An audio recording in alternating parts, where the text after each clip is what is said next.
Hello, and you're very welcome back to Series 7 of the Public Eye podcast, brought to you by Granite Exchange. I'm your host, Sarah Travers, and throughout this series, as you'll know, or maybe this is the first time you're visiting today, but I'll be speaking with local entrepreneurs and business owners to learn more about how their companies have come to be, to gain insight into their growth, and find out how they continue to innovate. So wherever you get your podcasts from, remember to keep an eye out for all new episodes and subscribe to stay up to date. Well, today I am joined in the podcast studio by Natasha Daryaie, founder of TGG Fitness and TGG Promotions. Natasha, you actually have been in here a lot yourself, but you're very welcome to the Public Eye podcast, but no stranger to this podcast studio. Yes, Sarah. It's actually very strange to be at the other side of the table. I have my podcast here. I host it here in Granite Exchange, and it's a fantastic experience. Give us a plug for it there. Yes, it's the Tash Talks podcast. We are now in season 2. It's been going over a year now, and we have a listenership here in Ireland, across the Middle East and Australia. That's our main listeners, Irish people from right across the world. So it's great. That's fantastic. Yeah. Okay, well, I'll come back to you in a second. I'm going to tell the listeners a wee bit more about you. So, yeah, Natasha, my goodness, she is also known, maybe everybody will relate to, the gym guru, and has been a leading figure in the Irish fitness industry for nearly 10 years now, bringing exclusive boot camps and online coaching programs for women. The online clients, as we've heard, are in 10 different countries, and the gym guru's future is both promising and extremely exciting. She is fantastic. She's a bundle of energy in the studio here today.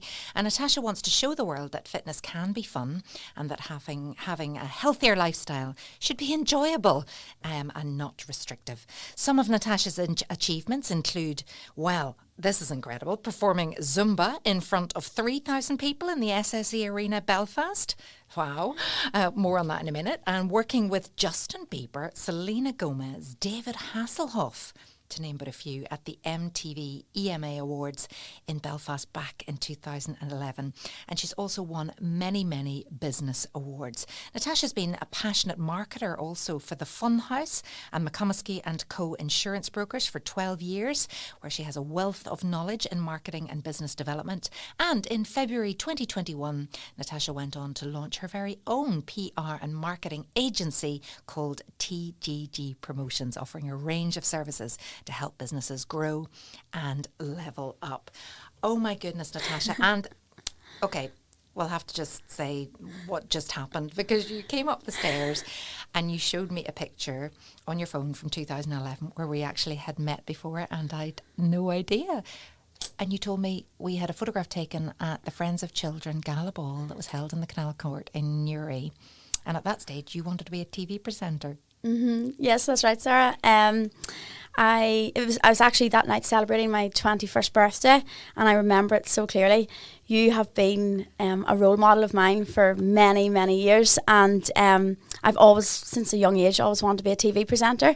So back in 2011, and now you're just incredible and a role model here in Northern Ireland for me. That night, I remember you were hosting, weren't you? That's right. You were hosting, and I was too nervous to ask you for a picture. The picture that I showed you just before we came in. So can I just say, folks, this does not happen to me every day. That's why I'm going to let Natasha say this, because I didn't know I was a role model for anyone. So that's just total so slip, fabulous. Sarah. A Z-lister, but anyway. Absolutely not. Well, you're an A-lister in my books. So yeah, I was too nervous to ask you for a picture, and the picture I showed you was myself and my two best friends, who were the owners of the Funhouse as well, Brian and Rosemary, and they had happened to be talking to you previously that night, and I said, please, will you ask Sarah, can I get a picture with her? Oh. So that picture I showed you was that, yeah. I'm going to have to get a copy of that and then tell everybody and bore my family who'll go, oh yeah, right, as if that really happened. But anyway, so apologies for that little moment at the start of the Public Eye podcast. Well, do you know what? You didn't become a TV presenter, but you've done a heck of a lot else, and you've built up such an amazing profile in this new world. I mean, who wants to be a TV presenter now when you can just do your own thing on socials? But shall we go way back a little? Yeah, sure. And do you want to tell the listeners a little bit more about who you are? Yes. I mean, even your surname is unusual. Yeah, my surname is actually Persian. Daryaie. Daryaie. I am my dad's Persian. My mum is from Newry. But it's funny because on socials, I'm the gym guru. And then I just recently, it's actually quite a well-known fitness individual in the industry. And he said to me, Tasha, you don't even have your name on your social media. So I was just always the gym guru. I never even had Tash or Tasha or Natasha on my Instagram or my Facebook. So I had to input that. But yeah, so a lot of people don't actually, probably the first time they're hearing it in this podcast, my second name. Yeah, it's Persian, which I'm very proud of. So fitness has always been massively important to you. I mean, you do look incredibly fit and healthy and vibrant. And as I say, you just light up this studio. But how did you get started with the Gym Guru? Yes, so as many know, I was the centre market manager for the Funhouse. And I was at the same time as actually studying, I got the Elite Athlete Scholarship into the University of Ulster for Gaelic football and gymnastics. That's incredible. Yeah, from school. That doesn't happen often. No, it was an exciting time. I'll never forget getting that letter from the University of Ulster just to give me that status. And basically it meant that I could train a little bit more in my A-level year. Yeah, then head to university. But so I'd actually got admitted into the University of Ulster. I was studying sports studies and then working my full-time job at the same time. And I started taking classes. It was actually Zumba classes. I got qualified in Zumba. I got my coaching awards for athletics, personal training, fitness instructing.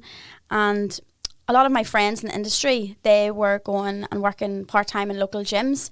And every day in the Funhouse, I kept looking around and I could see kids that normally hated PE coming out of a soft play, absolutely sweating and smiling. And I thought, this is a gym. And it was a 12,500 square foot centre, and I looked around and I was like, if you move all these tables, I have probably Newry's biggest fitness studio here.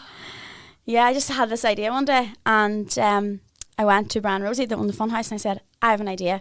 And normally my ideas were always a little bit crazy, and the best ones are. Yeah, and they were always very supportive, and they said, okay, go for it, before they even heard. And I says, well, I believe I could have my own business within this business, and we could do kids play while mums exercise. Yeah. Brilliant. And not just running around after their children. They can actually go and do something, somebody else mind the kids for a while. Yeah, because I remember, I have a really, really early memory, Sarah, and I mean, I could have been a baby, like under 2, of my mum jumping around the living room to Jane Fonda. Yes. Exercise videos. Yes, my mum did too. Yeah. Keep fit. Yeah. So because she didn't have the opportunity to go out to classes because she had 3 kids under 5 or under 6 at the time. So with that memory and the idea of looking around such an amazing environment every day, I thought, let's do it here. So I put it out on Facebook at the time. There was no Instagram. And I think Facebook at the time, we only had 200 followers on the Funhouse page. And I did kids play while mums exercise, and put it out. And the next thing we saw that night, and myself and Rosie, we were clearing the tables, clearing the space, and car rolled in. Cars kept rolling into the car park, and over 60 mums showed up. Are you serious? Yeah, that was back before social media was even existed. But you knew what needed to happen, and I'm sure the mums were just absolutely, this is perfect. Yeah, they were ecstatic, and no guilt attached because kids happy. The kids were playing, and that one Zumba class a week, I think it was Monday nights at 7:00 for a play centre. I'm sure you know that the business of a play centre is weekend based. So all of a sudden the centre was coming to life Monday to Friday. And the kids were exercising as well in a fun way. And actually Zumba, or Zumba, which is it? Yeah, Zumba, Zumba is a fun way to exercise too. It really is. A bit of dancing, you don't really, and laughter. Yeah, absolutely. And doing it wrong is actually part of the whole thing. But that was massive at the time. Do you still do that? Yeah, so I do Dance Fit, which is the years of experience with Zumba. I created my own dance fitness. Zumba was definitely a craze at the time, and people absolutely loved it. And some of the best memories of my business was actually that first year. My stage in Zumba, you always have a stage. My stage was the Funhouse party table. Oh my goodness, that was where you stood. I stood on your top podium. Of it. Yeah, and even right up until the final year, final month before COVID kicked in, and I was taking more boot camps in the Funhouse. So that one class actually transitioned into 7 classes a day, over 250 members, busier than most local gyms. And You were running all of them? yes. Oh my word. And I was a centre market manager at the same time of the funhouse. Did you ever sleep? No. And yeah, back then as well, it was final year of university. So I remember final year of university, running the funhouse, doing those classes. And at that time, Zumba, it had just grown. So I was doing 3 classes a week in the funhouse, 3 a week in Market Hill, 3 a week in Castlewellan. And Okay, so I want to say that's exhausted. not sustainable. No. No. Absolutely not. And that was a lesson that I learned back then, because back then at 21, I think 20, 21 years of age, and your friends are all going out at the weekend.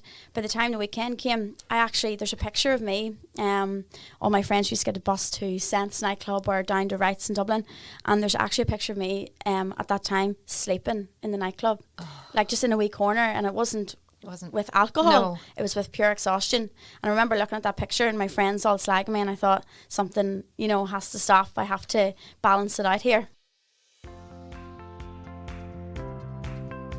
This podcast is sponsored by Granite Legal Services, a niche business and immigration law practice located in the heart of Newry City. Granite Legal Services provides legal advice to both individuals and companies alike across a wide range of industries, from employment, commercial or corporate law matters to immigration law. Granite Legal Services focuses on providing legally sound, practical advice to its clients. To get in touch, visit www.granitelegalservices.co.uk or contact 028 3026 2200. But every entrepreneur that I've spoken to that have sat where you are, they all say that's what's required, though, at the start when you're getting a business off the ground. But it is unsustainable. So at what point do you realise it can't just be me? Yes. And what happens, and I kind of get that too, when you are the business, people want you, they want your classes. How do you grow? That's something that I am still struggling with, to be honest. Because the Gym Guru, I've created the Gym Guru that it's me as a role model. But then there's myself, which I obviously the background's running the business. But because the Gym Guru is a person, people only want to book the Gym Guru. So I find it really hard and I've learned this, for people to cover my classes, because as soon as I take in another coach, I paid for you. So at that time it was very hard. I was lucky that my best friend Shannon, she loved Zumba too, so I actually paid for her to go through the Zumba course, and then she started to take some of the classes for me, which was great. But that was as much as I would stretch. I wouldn't let anybody else, in. So that's a problem as well too, when you don't want somebody else to take over. And the ideal would be bringing in somebody who's better. Yeah. But then the fear of rejection. Yeah. Or what if I lose my customers? I did actually. Back then, I remember I took somebody else in just to cover a class. It was just because I was doing my final year dissertation, and 5 people walked out of the class. Oh. Yeah, right. Well, that's no good for business. Yeah, it wasn't good for business. But that was a lesson I had to learn. I just had to balance things out. And it was about a year after that I decided I needed a career break. I think I was just completely burnt out. Mm-hmm. In around that time too, I was playing county. I was playing for Down Seniors. Wow. Yeah, and I was an avid Gaelic footballer. So it was just a crazy time. So I completely burnt myself out, and I decided to take a career break and move to Dubai. And that actually helped. Did you? Yeah. So how long did you go to Dubai for? Nearly a year. What did you do there? Yeah, so I actually I wanted to transition and do something different in Dubai, because I was used to working with kids in the funhouse, and then obviously taking the classes, and I kept saying, I'm going to go over there, I'm going to maybe focus on my marketing or get a different type of job or grow my experience in more business management. And I think it was the first week I'd attended Gaelic football training in Dubai. In Dubai? I was going to say, did you have connections out there? Absolutely. The Irish community in Dubai is incredible. Right. And I remember turning up to Gaelic football training, and there was 90 Irish girls training. That's more than my own club. That is time. So crazy, isn't it? Some people have become more patriotic when you leave. You get that I always said, like, I feel more Irish when I'm in Dubai, or when I was living in Australia as well. I felt more Irish there than I ever did here. Mm-hmm. I know. I felt the same when I studied in England. You suddenly sought each other out. Yeah, I know. Are you Irish? Is that an Irish accent? Come into the parlour. So mad. You went to Dubai, and what was that like? Yeah, so it was great at that time. As I said, I got a bit burnt out. So it was great. I just felt that I was running two businesses, and I needed to be young again. So that was the decision to go forward with Dubai. And again, Brian Rosie said to me, look, take a career break. I said, I'm going to have to leave. They said, you're not leaving. You're having a career break and that's it. Go and enjoy yourself. And what impact did that have on their business? That's a big thing for them to let you go. Yeah, I think they definitely had to get stuck in a bit more. But they were always very hands-on, working 7 days a week with the business anyway. So I don't know if they were doing dancing in the disco room, but they definitely. But they knew as well, as entrepreneurs themselves, they couldn't hold you back. They couldn't clip your wings. You had to fly. I think they enjoyed the crack of my adventures over there.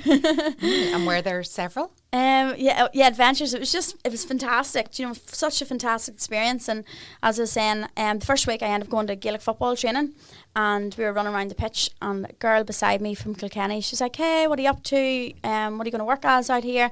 And I says, I'm looking to do something different. And she says, have you ever taught before? And I said, on my placement year, but I'm looking actually not to do stuff with kids. And she goes, well, we actually need teachers. And I says, I don't have my PGCE. She says, oh no, you've great personality, it'll be fine. And then she said, Charlene. And next thing, this girl comes running up beside us. And she said, hi, yeah, I'm a head teacher of a school. Come in the morning for an interview. And I was like, is this actually happening? Okay. And then I said, well, my best friend just moved out with me. 2 seconds. Shannon comes running up. And she says, both of you in the morning, you have an interview. And we got the job there and then. And we ended up teaching. Where were you teaching? Who were you teaching? In international, private nursery. But my class was 4 and 5 year olds. So reception P1 here. And totally different. So you went totally for a rest and you suddenly end up with 4 and 5 year olds. 20. And what happened actually, my class started with 12 kids. And because a lot of the other teachers was international teachers, they couldn't handle the local royal kids. So by the end of the year, I had 27 kids in my class because I was the only one that could handle them. Probably years of experience in the funhouse. I actually think you would be the most amazing teacher, and I bet you there was a lot of fitness involved. Of course, we danced all day in that class, yeah. And that's just wonderful. Yeah, I just think, kids need to be doing more, moving more, outside more. I suppose maybe it's very hot out there. Maybe you can't go out just as much. But yeah, some of the days it was just they actually their timetable was 9 to half 9 Arabic class, 9:30 to 10 French class. Then they had home economics. This is 4 or 5 year olds.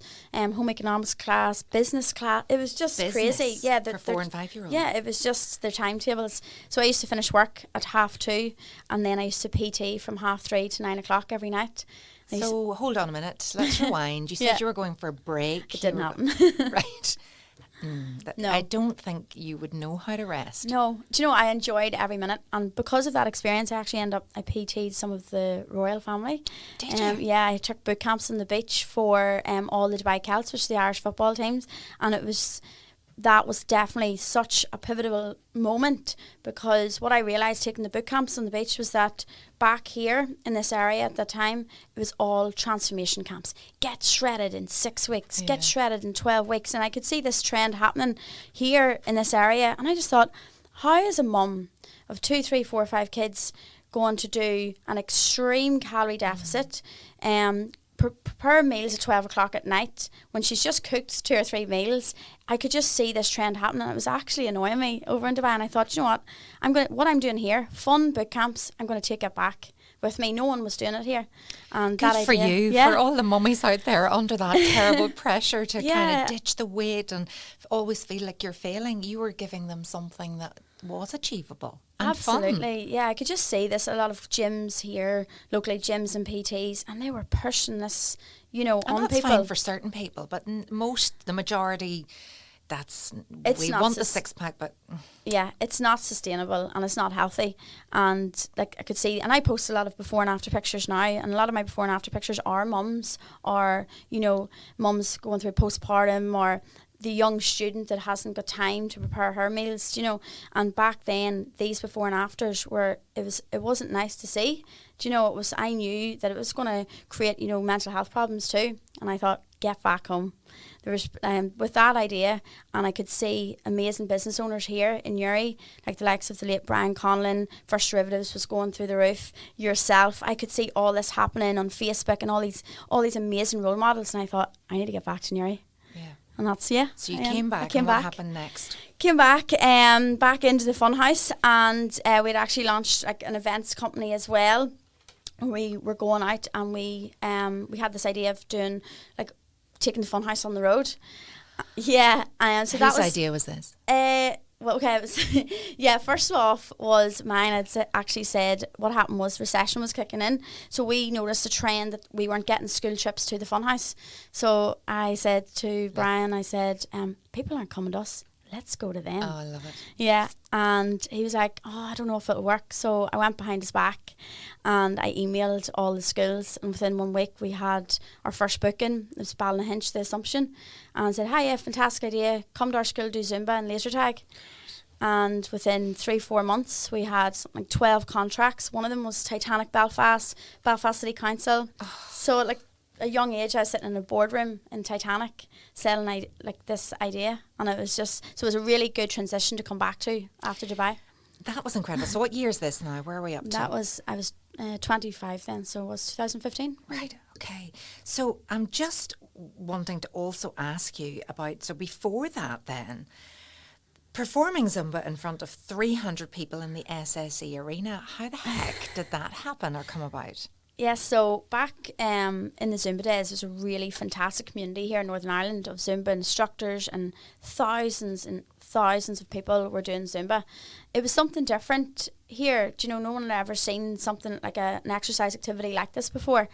And I started posting videos again on Facebook before social media was even a thing. And I started posting videos of my classes in the funhouse. So again, me on top of a party table and the sea of mums dancing away, and I remember getting this message on Facebook saying, your classes look fantastic. Zumba, the actual Zumba company from America, are coming to do a concert in the SSE arena. They were doing a tour, a worldwide tour, and we would love you to perform. So they had the massive main stage, and then they had 2 big main stages coming off it. So if you were a leading instructor here in Northern Ireland, you were on the main stage at either side. So I thought, is this a joke? Is somebody actually asking me? And I could see the amount of people that were buying tickets. I think it was like 3,400 people that attended. Oh my word. I think I actually remember this. Did the news cover it at the time? Yes, yeah, I think I they did. remember, because it was just such a spectacle. It was on, I think there was a snippet, it was like on BBC at the time, Yeah. and UTV, and you can see me in the background literally standing with my hands in the air and just, the crowds. It was an incredible experience. And then also, as we name dropped a lot there in the introduction to you, what was it? What did you do with Justin Bieber, Selena Gomez, David Hasselhoff? Yes, and do you know what, this is a great story, because I don't ever really share this on my social media because I feel like that's a long time ago. But so I was in final year of university, and I was appointed as class rep of 160 of the sports studies, myself and one of the guys, Lee. Of course you were. And Lee had said to me, Tasha, I got this email through about working at the MTV EMA Awards. They're coming through. So I went for an interview, passed the interview, and the girl from MTV had said to me, do I know anybody else that's really good, kind of good business head on, really organised, wouldn't act starstruck? I don't know why I thought of me, because I'm starstruck meeting you today, Sarah. I know, which is just incredible. Well, you know, I can understand that, why you would get so bowled over. Forget about Justin. And he says, you're the perfect person. I says, right, okay. So that was the Wednesday morning. Wednesday night, I'm sitting in the Whistledown in Warren Point out for dinner with my mum and my brother Cian, and get this call. Hi, this is Laura from MTV EMA Awards. Your name has been passed on. We'd hear you'd be fantastic looking after some of our clients. I was like, clients, okay. Can you be in the it was at the time Odyssey Arena tomorrow morning at 7 a.m. This was 8 o'clock. Oh my God, what am I going to wear? What am I going to do? Oh my God, I think I had to find like a suit, because I wanted to be really smart. Yes, I've always wanted to be, like smart, have the business suit on. I thought, what you are? And you didn't know yet who your clients were going to be? No clue. I turned up at 7 o'clock, and I had to go in the back gate of the SSE arena. And I remember walking in, so there I'm walking my wee heels, thinking I'm just all biz. And I thought it would be more so that I would maybe be looking after maybe the dancers or the performing that weekend, or I wasn't too sure. And then I was walking along, next thing this guy's walking beside me. I'll never forget this. And he was like, hey, how are you? God, this weather's freezing. And I was like, it's always freezing here, turn around. And this person was actually, I'm very small. He was the same height as me, and I turned around. It was Bruno Mars. Bruno And he was Mars just walking, there. beside me, and I went. Hello. I was like, oh, don't act starstruck. Yeah. Like that. I goes, yeah, no, it's pretty You had cold one here in job. Ireland, but we've fantastic summers. I didn't know what to say. He seemed lovely, He actually. was so nice. Yeah, he's a lovely guy. So then I walked in and met Laura at the back door of the SSE arena, and she's like, okay, so you have 5 of our clients a day to look after. You'll be based in one of the hotels where they are either staying or they're getting ready. You have to report back to us any of their movements. If they think that they're not going to rehearsals, if they want to go shopping instead, we need to know everything. Oh my word. this That's more like is a a bit private serious. investigator. And she says, right, okay, 2 seconds. I've just got a call here. You can come with me. I says, right. Next thing, knocked on the dressing room door. Selena Gomez. And she's like, Selena, this is. Do you like being called Tash? I was like, oh yeah, my family called Selena. This is Tash. It was all very snappy. She's like, hey, how are you? Are you all set for the weekend? I was like, yeah. Yes. Are you? Chin on floor. Crazy. Yeah, so then I was assigned the first day, I think that was the Friday, Kasabian, Jason Derulo's dancers, Kings of Leon, I think the first day, and some I of the love Kings of MTV Leon. directors, and did the best I could. I just kept thinking, you organise 30 birthday parties in a day in the funhouse. This is easy. Yeah. This is actually just the same, yeah, really. this Sort is of like this is fine. trying to keep rogue pop stars and celebrities in check. So who was naughty then? Yeah, so then what happened was I did a good job that day, and then the next day I got a call, okay, you're being moved to the Merchant, and you're now, your clients today are Lady Gaga, Jason Derulo, or sorry, not Jason, Justin Bieber, Selena Gomez, and David Hasselhoff. So I had 4 the next day. And I just I Oh couldn't my sleep that goodness. night. They put me up Gaga. in the Hilton, yeah. And the first thing was Lady Gaga. So I was waiting for her to come down from the room, and no sign. So and MTV phoning me, where is she? Where is she? And next thing she appeared, and she was like, look, I absolutely love the city, so I'm going to go shopping. I was like, do you have the security for that? And I says, you have to be at rehearsals. Are you from the city? I absolutely love it. I was like, yeah. And then she was, okay, you just tell them I'll be a little bit late. And apparently she walked around Belfast that day just as normal. Looking for a meat shop, Just- a butcher's, yeah, like a nice just- dress. Yeah, incredible. So that was definitely an interesting story. And then having So to what do you say? The Gaga's gone AWOL. yeah.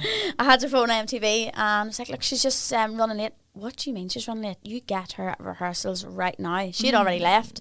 But it was interesting, it really was. And then that evening, it was Justin Bieber and Selena Gomez, and they were doing a charity event in the Merchant, and people have got wind of this. So there was something like 5,000 Justin Bieber fans turned up. Do you know the Believers. yeah.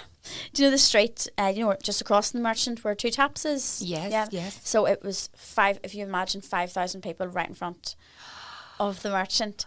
So And I can imagine they were quite noisy. it was, I still actually can hear, Like when I the think Beatles? back, when I think Showing back my of that age. memory. No, it's grand. It's great. When I think back of that memory, I can hear the sounds of the screams.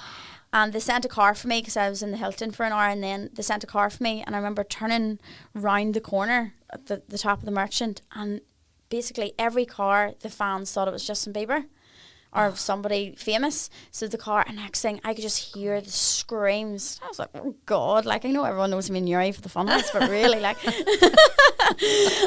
and I remember getting out of the car, but I think because I was dressed in the suit and I had my hair and all done, they just kept screaming anyway. So I just thought, I'm just going, lap all of this I'm up. gonna, It doesn't get better than this. embrace this moment. I probably could have thought you were Gaga. It was so funny. Do you know what I did? I just waved at the crowd. Good for you. All my friends laugh now, but yeah. What stories? I know. Honestly, I think it has to be definitely the best stories that I've heard, and Oh, good wow. name dropping there, Tash. Honestly, absolutely fantastic. So that I went back a little bit. Yeah, no, just that's fine. I had to ask more about that. Absolutely incredible. But where are you now with business? What's happening in your life right now? Yes, so was it February? Just as COVID had kicked in and the first lockdowns had kicked in, I had started doing a bit of marketing work for the Funhouse sister company, which is McCombs & Co Insurance Brokers, and it was a great experience to transition working with so many people to sitting at a computer and answering calls.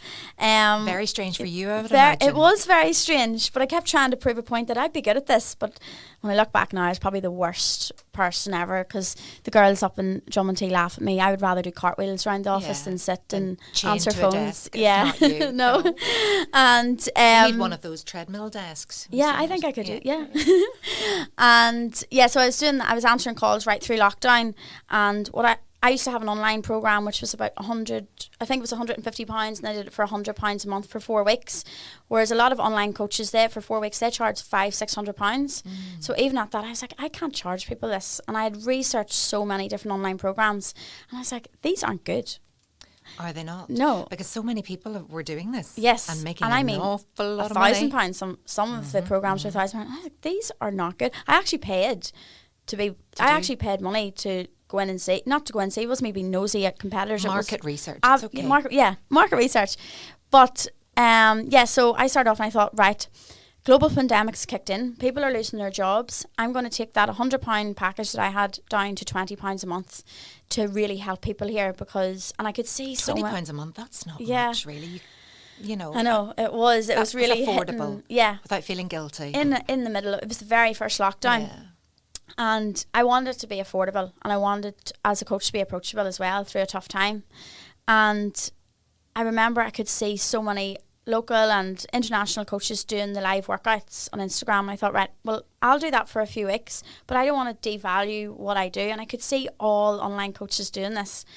And so I did, I think it was like 2 free workouts a week on Instagram. And then I thought, right, take the program down to £20 a month, have a private group, provide people with more than any other online coach for this price. So they get the 4-week food plan, direct check-ins with me, and full workouts. Where a lot of online coaches, they basically give you like a coaching app, and they'll say 3 sets of bicep curls, 3 sets of squats. The one-to-one's not there. Yeah. Or they were doing Zooms. And the problem with Zoom at that time is a lot of mums, they did have the time to get into fitness, but they were too anxious to go into a gym. So what made a lot of what made people think that mums would actually want to go on a camera? Do you know? So I thought, I'm not doing Zoom. Oh gosh, actually, yeah, the thought of that. The thought of it's like actual gym anxiety, but on like Zoom. And now I'm watching myself. Yeah. So I was like, do you know what? I'm not going to do what everybody else is doing. So took that package down to £20 a month, did full workouts that they could access. They just watched me and copy. And the first in April, it was I had 50 members. And then up to last February, I grew it to 850 members, and I actually hit 20 countries that month. 20? So yeah, so it was 10. Yeah, I hit 20. So where are these? They're all over the world? Yeah, all over the world. Living in Dubai obviously helps, because a lot of the Irish over there, they were in extreme lockdown.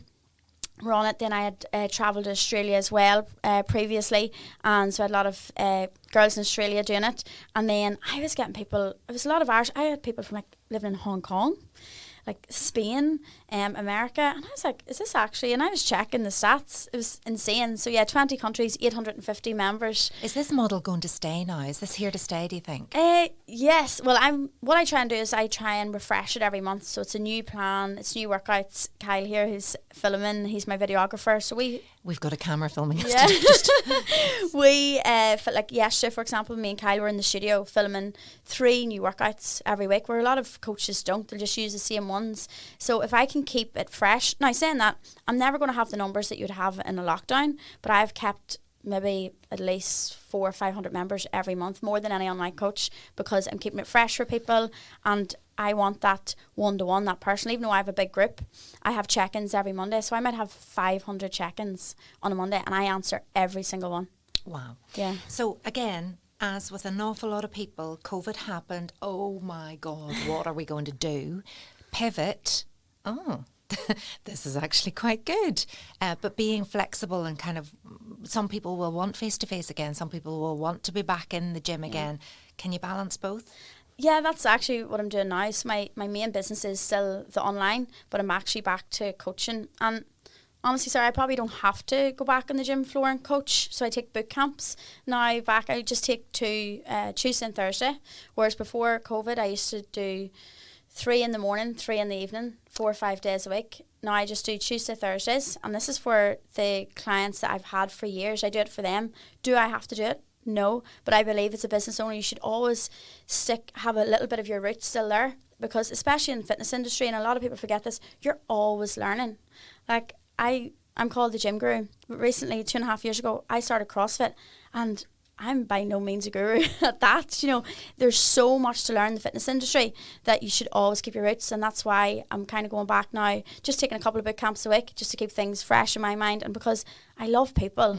I love being around people and I love coaching. And I love that you say, I don't have to do it, but the fact is you love it, and you're giving back all the time, and you can see the passion and just see your energy. Do you get any downtime at all, or has this allowed you a little more work-life balance? Yes, absolutely. I like, for example, now I'm 32.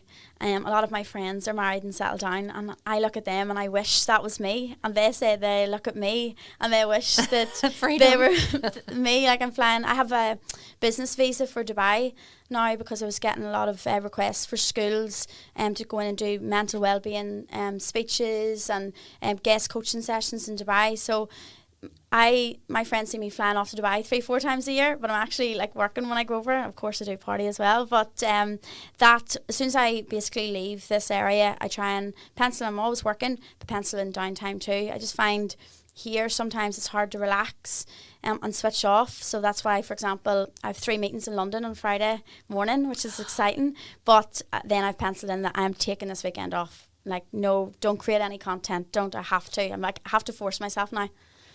You'd like to get married and have kids? Yes. Is that a dream? Yeah. Have you met the right person yet? No, I've just came through a really, really tough breakup last year after 3.5 years. And to be honest, I'm at that stage. It's just, I think even dating and things have really scared me. But my biggest goal in life, people look at social media, they'll see the business Tash, they'll see the gym guru. My biggest goal in life is to be a wife and a mother. Wife and mother, yeah.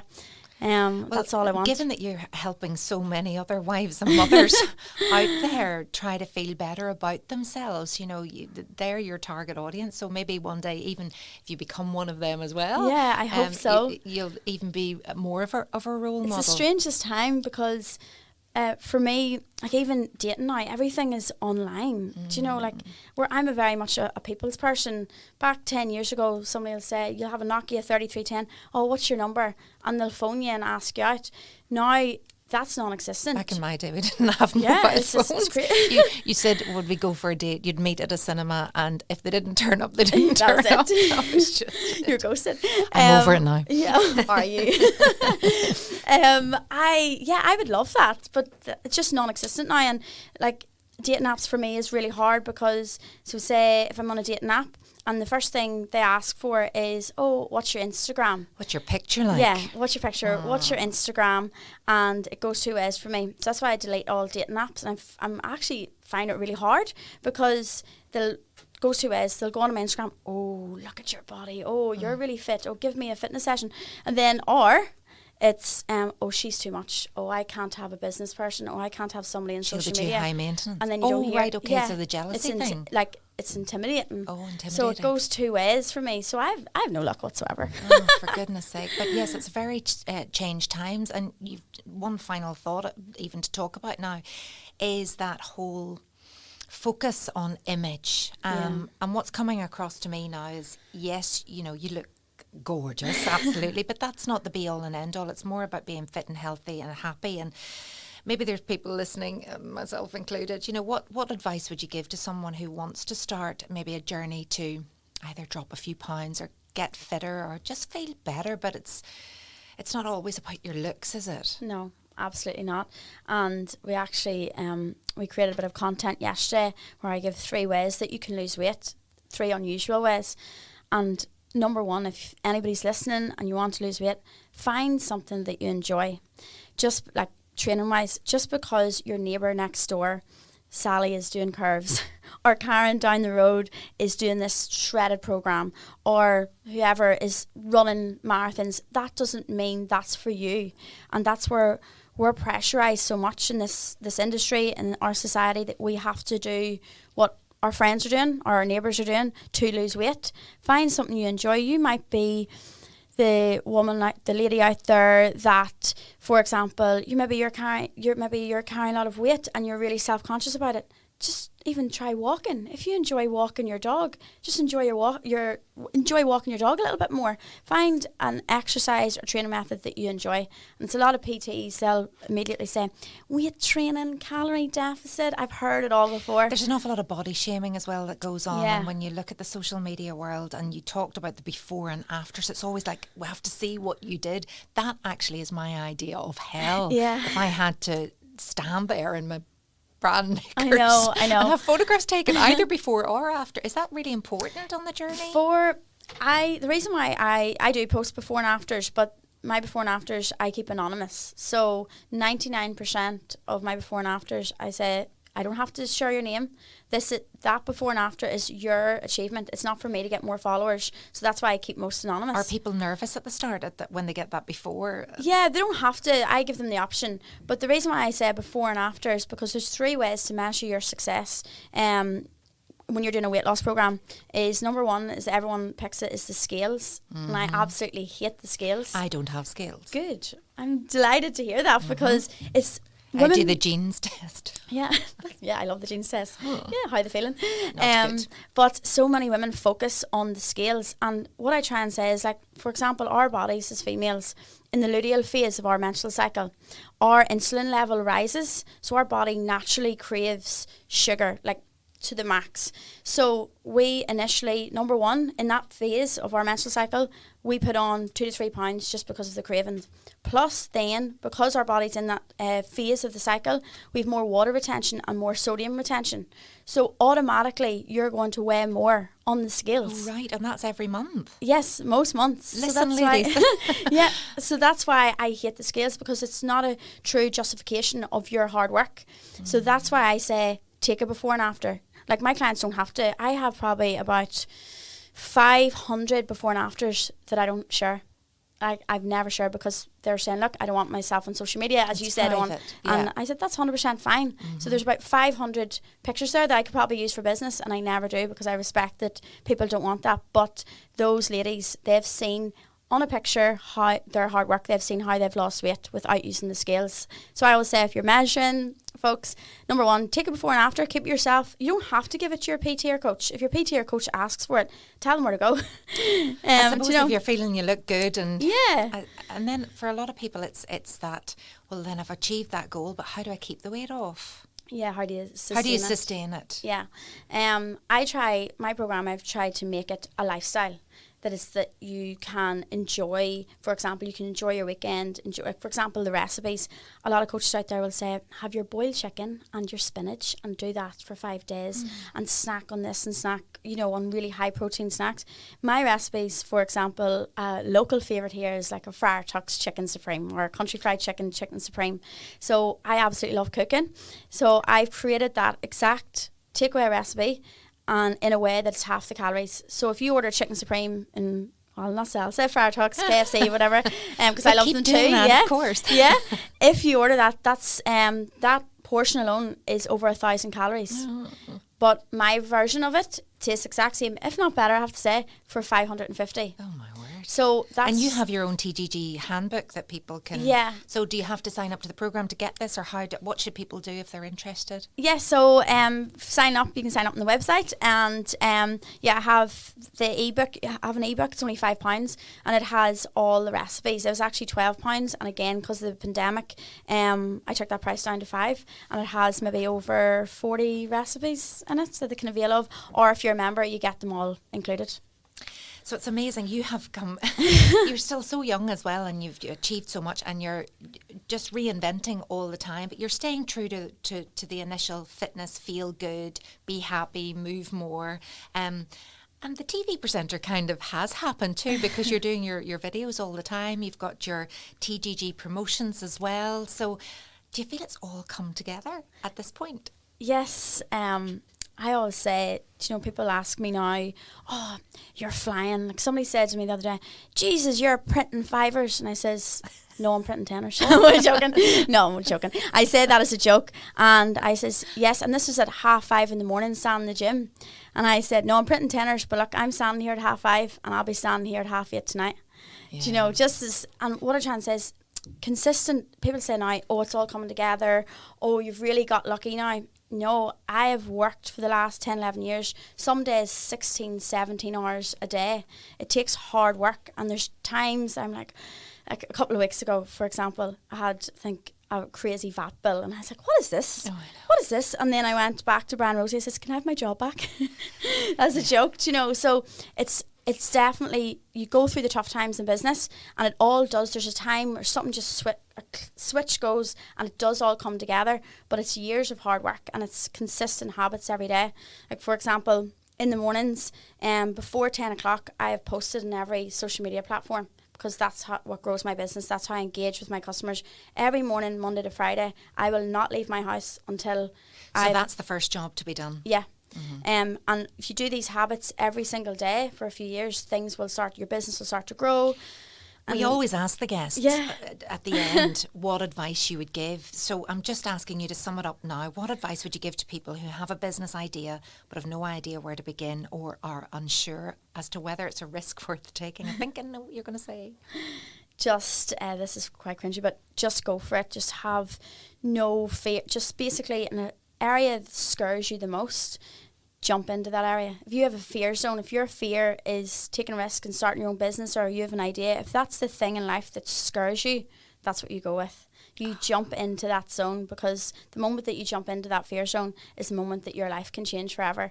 And one of the scariest moments of my life was, I remember the day 2 years ago, and I turned around to my bosses and I went, it's time to go out on my own. And it was the scariest day of my life, but I knew that morning, what's the thing that scares me the most? I'm going to do that. I love it. I've got goosebumps. I'm going to leave it there. Natasha, it has been a joy to have you in the podcast studio. Of course, you can tune in to Tasha's podcast too. Give it another plug. Yes, my podcast is the Tash Talks podcast. I do little mini podcasts, which are maybe 20, 25 minutes, where I educate you on fitness, health and well-being. And then we also have the longer podcasts where I have exciting, very special guests on. You can catch Tash Talks podcast on all platforms, Spotify, Apple, all of the above. And I'm going to get signed up today, Tash. It's a joy to see you again after all these years. My idol, my role model. Yeah. I'll pay you that $5 later. Thank you so much, Natasha, for joining me today. And we'll see you all again and next time for another fantastic episode of The Public Eye. This podcast was recorded in Granite Podcast Studio. Interested in starting up your own podcast but don't know how? Granite Podcast Studio can help. Record your podcast in our state-of-the-art studio, which is based in the heart of Newry City. Our studio has cutting-edge and user-friendly technology and can seat up to 4 people. We also provide an editing service, where our team using your guidance and editing notes to provide you with a flawless finished product, leaving your listeners wanting more. For more information on how you can get started, visit www.granitepodcaststudio.com.